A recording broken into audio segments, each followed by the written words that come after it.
Marcelo Echevarne es un amigo de la casa que tantas veces con su capacidad como abogado y muy didáctico nos ha explicado las complejas negociaciones que no llegaban a buen término en Nueva York en los tiempos de Kicillof. Hoy lo vamos a llamar porque aparentemente sí, esto se termina. Marcelo Ari, ¿cómo te va? Buenas tardes. ¿Qué tal? Buenas tardes, gracias por invitarme. No, gracias porque siempre nos atendés muy amablemente. Bueno, vos sos especialista en todo esto y sabés que hubo momentos que parecía que con el gobierno anterior se acordaba, después hubo una orden política de no acordar. La primera pregunta, ¿es cierto o no que se estuvo con Kicillof, Cristina, a un tris de acordar con los fondos? Sí, es cierto. Hubo incluso un contrato que se llegó a firmar en Nueva York, lo negoció un amigo mío de otra firma de abogados en Nueva York. Se negoció en el día, un contrato muy breve, y se acordó que por el juicio original del pari passu, que en ese momento eran más o menos 1.500 millones de dólares, estamos hablando de julio 30 del 2014, era el día que nos ingresábamos en default nuevamente porque no se podía pagar la deuda que ingresó al canje. Y sí, se acordó en 24 horas, yo de hecho estuve con varios de los involucrados charlando del tema, y se acordó pagar con una quita una quita nominal del 15%, pero pagar durante 6 meses el monto que se debía en aquel entonces. Hoy se está pagando más o menos lo mismo porque se han acumulado intereses a tasas muy altas, y aunque la quita es un poquito más alta, el monto obviamente es más grande. O sea, está bien explicado. Este gobierno, o sea, léase, Pradey logra una quita más grande que Kicillof, pero la cifra es mayor porque se fue acumulando el taxi, seguía cayendo la ficha del taxi. Correcto, y en realidad el monto es mayor porque en aquel entonces el acuerdo era solo con el primer juicio del famoso pari passu. Ahora estamos hablando de un monto mucho más grande porque luego se acumularon otros casos. Yo creo que si Argentina hubiera pagado en aquel entonces el acuerdo del pari passu original, probablemente no hubiéramos perdido con los otros acreedores de la manera que perdimos, con lo cual no sé si hoy estaríamos pagando este monto, quizás estaríamos pagando mucho menos. O sea que la decisión política de Cristina, porque le redituaba que en las encuestas ella pareciera combativa y nacionalista contra los fondos buitre, además de alimentar su ego, ha alimentado a los fondos buitre ¿en cuánto? Y muchísimo. ¿De cuánto el capricho? A ver, así como se llamaba la decisión de Sofía, la decisión de Cristina, ¿cuánto nos ha costado más o menos? ¿En cuánto la ponderás? 2-3 mil millones de dólares. Ajá, o sea, la nacionalista Cristina nos hace ahora pagar 3.000 millones de dólares de más de no haber sido por su tesitura de no pagar, cuando ya estaba casi cerrado el acuerdo.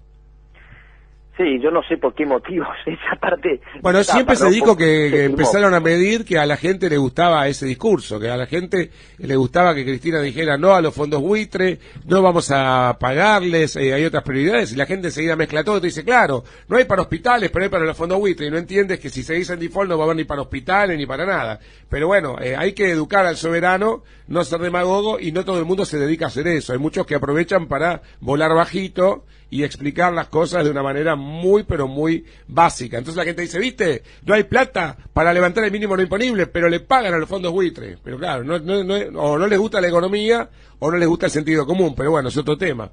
Marcelo, hay un 85% que dijo que sí, hay un 15% de nuevos holdouts o de holdouts ratificados. ¿Qué va a pasar con esta gente? Yo creo que el tema se terminó porque el juez hace 9-10 días dijo que va a levantar las medidas cautelares. Mañana tenemos una audiencia. Yo creo que tan pronto como pasado mañana el juez probablemente emita su fallo, pero si no es pasado mañana va a ser muy, muy rápidamente. Y cuando ya no tengan más opciones, la única fuerza de negociación que le puedan quedar a los que nosotros llamamos los holdouts de los holdouts, ¿no? Claro, los holdouts ratificados serían estos. Exactamente. Es demorar el proceso. La Cámara la semana pasada falló muy rápidamente también.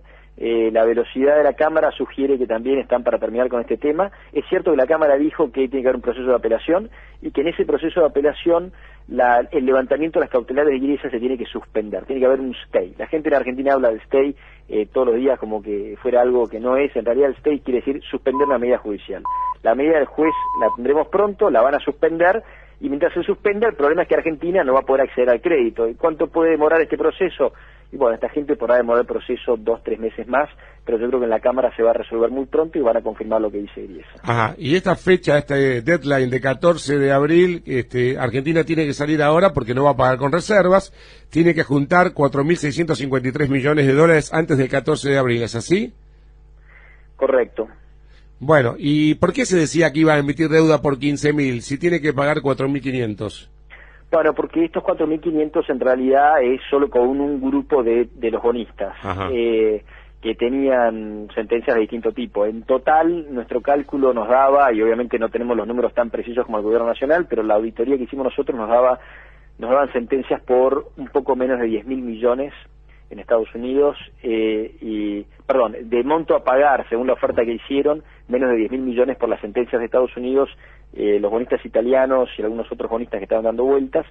Entonces calculábamos más o menos 10.000 millones para ellos y un poco menos de 4.000 millones para los que ingresaron al canje, que no les estamos pagando desde hace un año y medio. O sea, hace falta ahora salir porque le dijeron que sí y Argentina es un acreedor que va a buscar otro acreedor, o sea, va a salir a pedir 15.000 millones de dólares prestados. Hasta el 14 de abril hay que juntar 15.000 o 4.500 millones de dólares. Es una buena pregunta. Vamos a tener, para levantar las medidas cautelares, sí, vamos a tener que pagarle a todos aquellos con los que Argentina haya llegado a un acuerdo hasta el día de hoy. Ajá, por ejemplo, los italianos, por ejemplo. ¿Cómo, perdón? Por ejemplo, los italianos, que hace poco acordamos con ellos.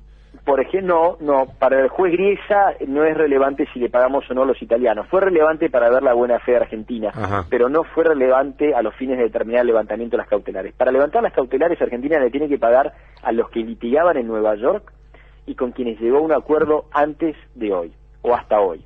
Por eso es que Elliott se apuró a firmar el acuerdo.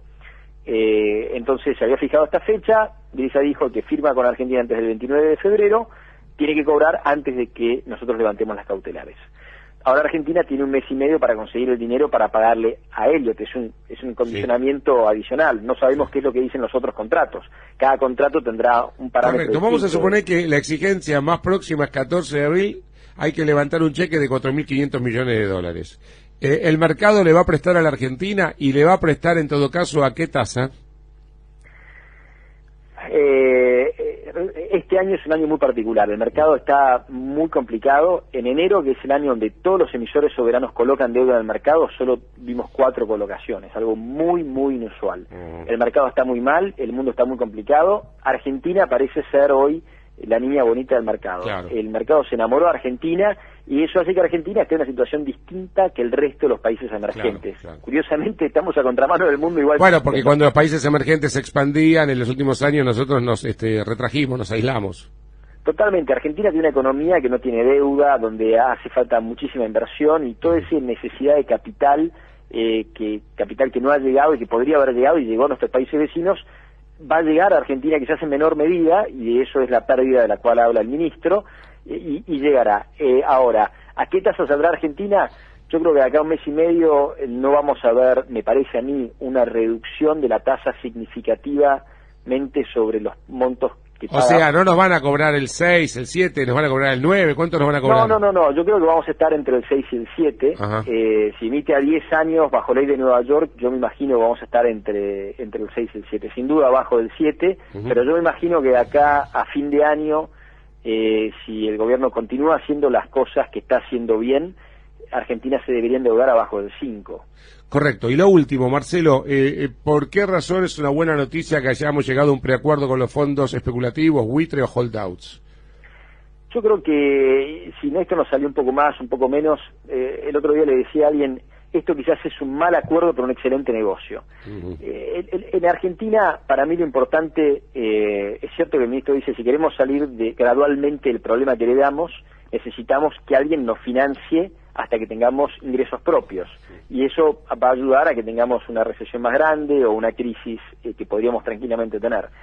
Lo importante acá no es que el Estado se endeude, la deuda es un instrumento, no necesariamente es bueno endeudarse, es un instrumento que tiene que usarse muy moderadamente, pero lo importante es que el riesgo país, que es decir, la tasa que tienen los bonos argentinos sobre el tesoro en el mercado, sea muy baja. ¿Por qué? Porque los inversores aportan capital y nadie va a aportar capital para un negocio cuando se puede comprar un bono que le rinde más que el capital. Claro. Porque en teoría un bono tiene menos riesgo que una acción. No compra una acción de la compañía le va mal, no cobra nada. Acá necesitamos inversiones productivas y no especulativas. Exactamente. Entonces, para ir a ese círculo virtuoso donde el capital genuino llega en montos significativos para la economía real, para las empresas y no para los gobiernos soberanos o subsoberanos, yo creo que tenemos un camino por andar. Eso es lo que va a venir, y eso es lo que en definitiva quiere decir que los autos en Argentina van a ser más baratos, la comida debería ser más barata, todo el costo de funcionamiento de la economía debería reducirse. Hoy estamos pagando un sobrecosto en la economía y lo pagamos en impuestos, lo pagamos en inflación, lo pagamos en todos lados. Claro, bueno, recién sintetizó muy bien Pratgay lo que vos señalabas. Dijo, este crédito va a ser un puente para cuando la economía vuelva a crecer. Sí. Te mando un abrazo enorme, Marcelo, y te agradezco que siempre nos atendés tan amable y didácticamente. Hasta la próxima. Igualmente, un placer. Muchas